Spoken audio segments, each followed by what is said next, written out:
Avec André Quentin, météorologue à Environnement Canada. Bonjour, M. Quentin. Bonjour. Je vous spécifie tout de suite qu'il est possible qu'on doive arrêter l'entrevue de quelques instants parce que Justin Trudeau est attendu à Ottawa. Si c'est le cas, là, on va revenir à vous tout de suite après. Faisons le point donc sur ce qui s'en vient. Le système touche vraiment à peu près toutes les régions du Québec, là. Oui, effectivement, tout le Québec va être touché, tout le sud, même l'est de la province plus tard jeudi soir, mais vraiment tout le Québec il goûte et c'est particulièrement les secteurs situés entre Ottawa, les Laurentides, Lanaudière, Mauricie, jusqu'à Québec qui vont être les plus touchés par de la neige abondante et de très forts vents, des vents qui pourraient atteindre 50 à 70 km/h et dans le secteur de Québec, on pourrait même atteindre ou dépasser les 100 km/h. Donc, ça va causer énormément de droneries, des fortes restrictions à la visibilité. Il faut s'attendre à des conditions routières très difficiles. Donc, c'est une vraie grosse tempête dans les secteurs que vous venez de nommer, là. C'est une grosse tempête d'hiver avec du vent en plus, des conditions routières difficiles. Et sur ces secteurs-là, ça va commencer, bien, je sais que l'Outaouais, Laurentides, la Naudière, ça va commencer en fin de journée aujourd'hui? Oui, exactement. Ça commence lentement tout d'abord, donc de la neige qui s'accumule lentement, mais c'est vraiment en deuxième moitié de nuit où là, ça s'intensifie, ça devrait tomber fortement. Donc, il faut s'attendre à une entrée au travail demain très difficile. Si c'est possible de faire du télétravail ou même de reporter les choses, ça serait l'idéal, particulièrement pour les secteurs, on parle de Laval et Laurentides, donc tous ces secteurs-là. Montréal sera un petit peu moins touché, donc il pourrait y avoir un mélange de pluie. Mais c'est vraiment là, très incertain pour la région immédiate là, de Montréal.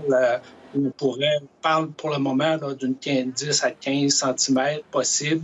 Ça peut balancer d'un côté ou de l'autre. Ce qui est certain, c'est plus du côté de la Montérégie, de l'Estrie, où on devrait connaître des conditions de pluie, donc moins d'accumulation de neige. La neige va venir plus en deuxième moitié de journée jeudi. On pourrait accumuler 5-10 cm peut-être dans ces secteurs-là.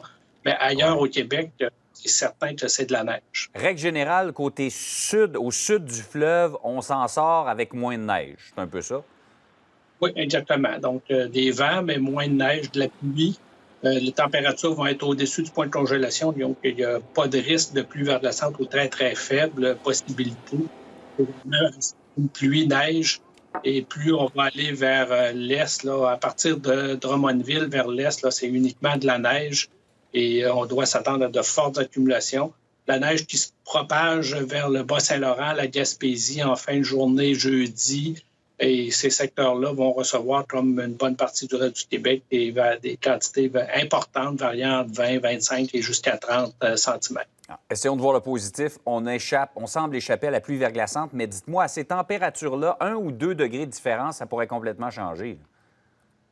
Oui, c'est l'incertitude qui persiste pour la région métropolitaine. Donc, dépendant de l'intensité des précipitations, si la neige tombe vraiment très, très intensément, ça peut faire chuter la température et la neige qui est en altitude se fond et devient de la pluie au niveau du sol. Bien, ça peut commencer à se tomber en neige, des gros flocons et s'accumuler très rapidement. Donc, il faudra être très alerte, particulièrement pour la région immédiate de Montréal où là, l'incertitude persiste et va probablement persister jusqu'au début des précipitations. Et quand on parle de l'ensemble du Québec, ce système-là là, va nous laisser seulement quoi, vendredi matin? Oui, les précipitations importantes pour le sud-ouest se terminent en après-midi, jeudi. Il va persister de la faible neige, mais rien de très, très significatif. Et pour l'est du Québec, naturellement, ça va persister jusqu'à vendredi, même vendredi soir. Okay. Donc, tout ça là, devrait être derrière nous dans la journée de samedi avec un retour à des températures plus saisonnières, même sous les normales de saison là, pour une journée ou deux. Et par la suite, pour le début de la semaine de relâche, la semaine prochaine, on revient à des températures très douces là, aux alentours du point de congélation, au moins pour l'ouest de la province. Bon, ça nous donne une bonne idée de l'évolution de ce système-là. M. Quentin, merci d'avoir été avec nous. Plaisir. Au revoir. Bonne journée.